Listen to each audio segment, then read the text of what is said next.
আসসালামু আলাইকুম রহমতুল্লাহ।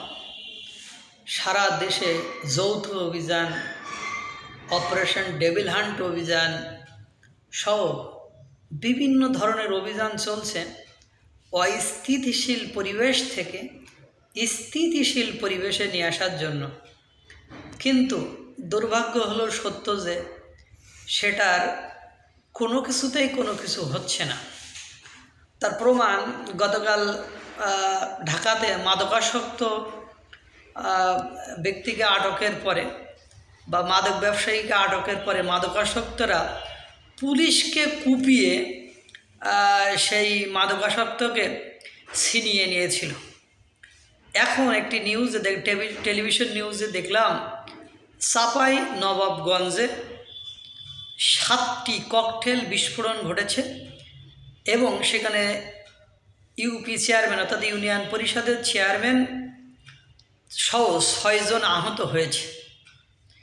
বর্তমান সময়ে যেখানে মাঠে সেনাবাহিনী যৌথ অভিযান চলছে, অপারেশন ডেভিল হান্ট চলছে, সেখানে যদি এই ধরনের ঘটনা ঘটানোর সাহস পায় তাহলে এই দেশের আর শান্তি কোথায় বা স্থিতিশীলতা কোথায়? এটা যে কেন এ সরকার বুঝতেছে না এবং স্বরাষ্ট্র উপদেষ্টা যে কেন বুঝতেছে না, এটা আমার ফাঁকা মাথায় যায় না।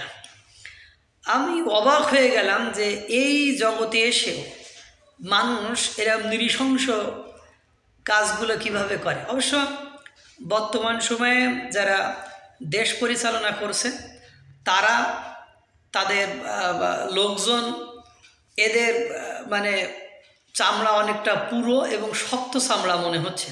কারণ আমি তাদের ভেতরে দেশের মানুষের কল্যাণ, জনসাধারণের কল্যাণ এর জন্য কাজ করতে দেখছি না। যে ছাত্ররা বৈষম্য বিরোধী আন্দোলন করে এসেছিল তারা এখন রাজনৈতিক দল নিয়ে খুবই ব্যস্ত।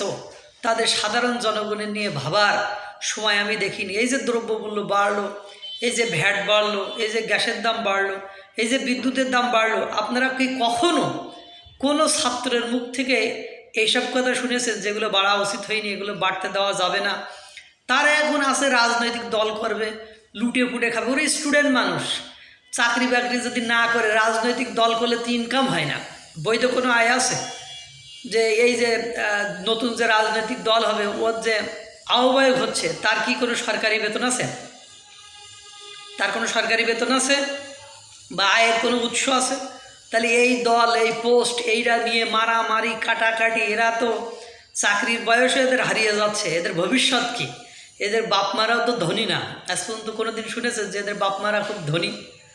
আর এইভাবে যদি বিভিন্ন জায়গায় ককটেল বিস্ফোরণ, আহত নিহত এইসব শুনতে শুনতে অতিষ্ঠ এবং আমরা বিপদগ্রস্ত হয়ে যাচ্ছি। আল্লাহ তাআলা সকলকে ভালো রাখুক, সুস্থ রাখুক। আসসালামু আলাইকুম রহমতুল্লাহ।